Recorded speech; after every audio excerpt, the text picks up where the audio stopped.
Hello everyone, my name's Logan and welcome back to the lecture hall. Today we're covering section 5.4, indefinite integrals. We got to start with a definition of what is an indefinite integral. Well, an indefinite integral is the integral from f of x dx, and that is equal to capital F of x plus c, where f prime of x is equal to f of x. So what is this equivalent to? This is saying that big F of x is the antiderivative of small f of x.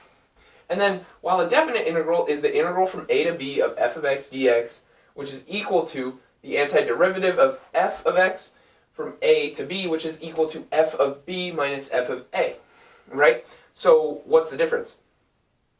This will output a number, and this outputs an equation, right? We get this big f of x plus c. And I explained last video why we add this plus c, but this is when we differentiate. This c is a constant.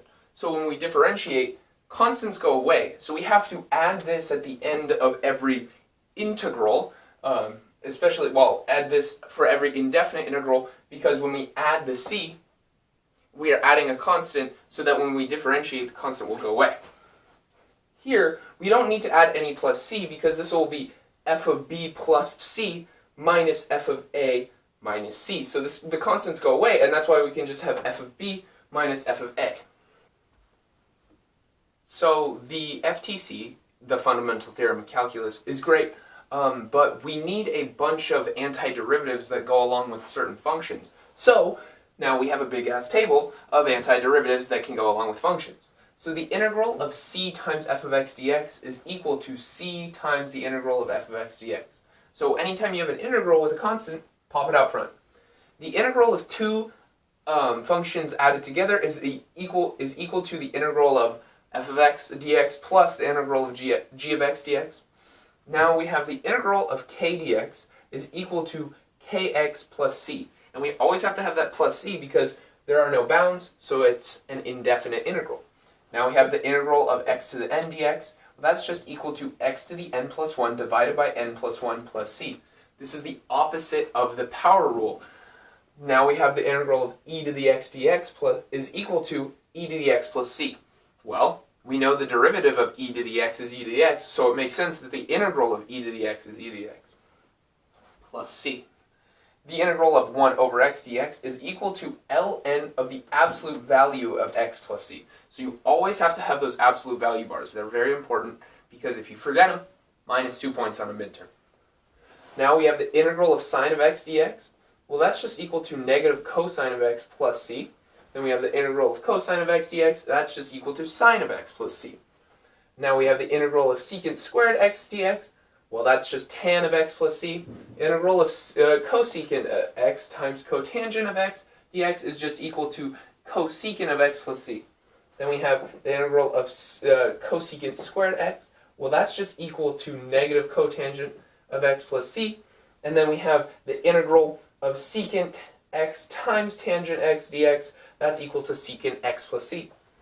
Now we have our inverse functions. Well, we have the integral of 1 over the square root of 1 minus x squared dx. Well, that's just sine inverse of x plus c.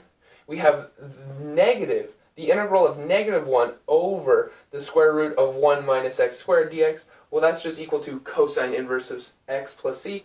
And then our last one, we have the integral of 1 over 1 plus x squared dx is equal to tan inverse of x plus c. So these are really good just to memorize. And I say that about a lot of stuff, but if you have this down, it'll make a lot of stuff easier. And we will see in the next section, use substitution. It's kind of the opposite of chain rule. Kind of. You'll see, like, you may need these properties, but you plug them in, and then we know, okay, integral of e to the x dx is just e to the x plus c.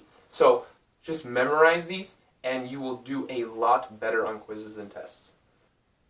Now we get the net change theorem, and it states the integral of a rate of change is the net change of that function.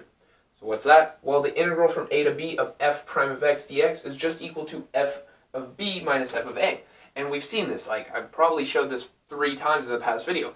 But how can we relate it to a real-world example?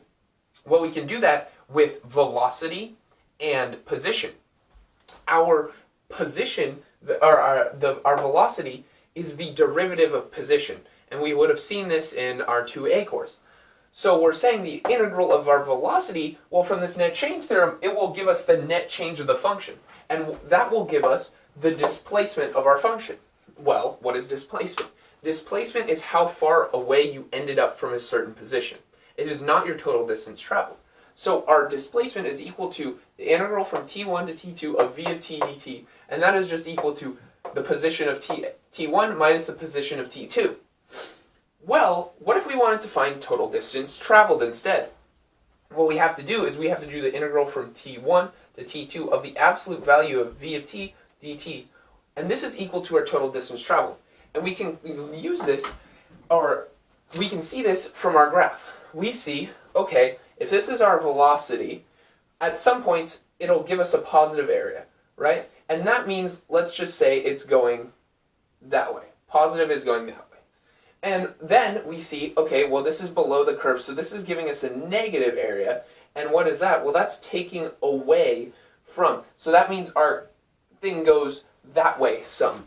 Whatever, our car goes positive x-axis whenever it's positive, and it goes on the negative x-axis when it's negative. So it goes forward this far, let's say, a1 worth of distance, goes backwards a2 worth of distance, and then it goes forward a3 worth of distance again, right? And then it goes forward. So our total displacement will be a1 minus a2 plus a3. And where do we get that? Well, this is positive, this is negative, this is positive. But let's say we want to know how far the car traveled, not where it ended up, away from the origin. We want to know how far it traveled. What do we have to do?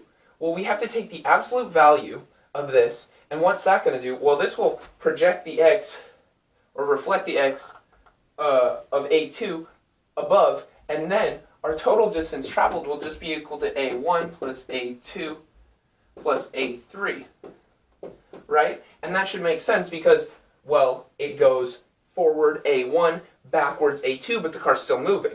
And then it goes forward a3. So our total distance it travels is a1 plus a2 plus a3. But then we kind of run into the problem, how do we actually do this? Well, we can say this is at time 1, t1, then this is t2. Well, let's just call this t3, which doesn't really make any sense, and t4. It doesn't necessarily make sense because you'd think t2 happens before t3 and t4, but bear with me. Or we'll call them ta and tb. Well, what we have to do is now we have to split our integral into 3 integrals so that we're only counting the positives. So we do the integral from t1 to a of v of t dt, okay, and that gets this positive area. And now we subtract, because this negative area, to make it positive, we subtract the integral from a to b of v of t dt, okay? And what will that do? Well, that will make this area positive, right? Because it's normally a negative area, and we throw a negative sign in front of it, makes it positive.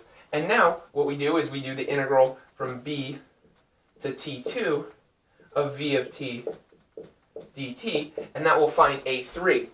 And what this will give us, well, this is a1 plus a2 plus a3.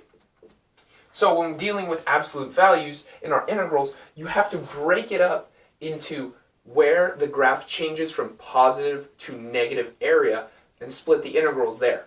That is all I wanted to cover for the lecture portion of the video. Let's transition to some practice problems. Now onto the practice problems. We're doing numbers 7 and 36. 7 states evaluate the indefinite integral, and then 36 is evaluate the definite integral. So we can get a little of both. So, what is it? We have the integral from 5 plus 2/3 x squared plus 3/4 x cubed. Well, this is equal to the integral of 5 dx plus the integral of 2/3 x squared plus the integral of dx plus the integral of 3/4 x cubed dx. Okay, Well, now, what's the integral of 5 dx? Well, it's just going to be equal to 5x. And think of power rule, because we're using the reverse power rule on all these. So if we take the derivative of 5x, just equals 5. Whoa. Now, so we take the power rule, so what do? Now we have this 2/3 x squared. What do? Well, we make this n plus 1, so we add, so we make this x cubed 2/3, right? And then we have to multiply by 1/3. Why do we say 1/3? Because remember, the general form is integral of x to the n dx is equal to x to the n plus 1 over n plus 1. So we have this 2/3 times 1/3 x cubed. Okay? And now we do the integral of 3/4 x cubed dx. Well, I can just bring this 3/4 out front. I know I didn't do it for this one, but I can do it, and we can just have that be the integral of 3/4 x cubed. Well, that should make it easier, dx of course. So now we have 5x plus 2/9 x cubed plus, well, 3, add 1, and then divide by 4. So then it's 3/4 times x to the 4th over 4, right? And what is this equal to? This is just equal to 5x plus 2/9 x cubed plus 3/16 x to the 4th. And if we were to differentiate this, we would get this. And then we're like, okay, we're done. Yes! Now, what are we forgetting? Does anyone know? It's plus c. You always have to have this plus c because we're dealing with an indefinite integral. So always add that plus c or you get points off. Now, on to number 36. This one looks complex, but it's actually quite quick because we just go to our little table of integrals. We see, okay, the integral from 0 to pi over 4 of secant theta tan theta d theta. Well, what is that? Well, if we just check our little table, it's just equal to secant theta from 0 to pi over 4. Okay, now we need to check that. What is that equal to? Well, that's just equal to secant of pi over 4 minus secant of 0. Well, what is that? Well, secant of pi over 4 is equal to 1 over cosine of pi over 4 minus 1 over cosine of 0. Well, what is cosine of 0? That's just equal to 1. And what is cosine of pi over 4? Well, this is equal to root 3 over 2. And so then we get this is 1 over root 3 over 2 minus 1, which is just equal to 2 over root 3 minus 1. Then we can leave it in this form because it doesn't, simplify any more than that.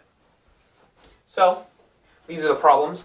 I actually highly suggest just doing every single problem in the homework section of the book. But, if you don't want to do that, I have the suggested homework in the description below as always. So, my name was Logan. Thanks for watching. Have a great day.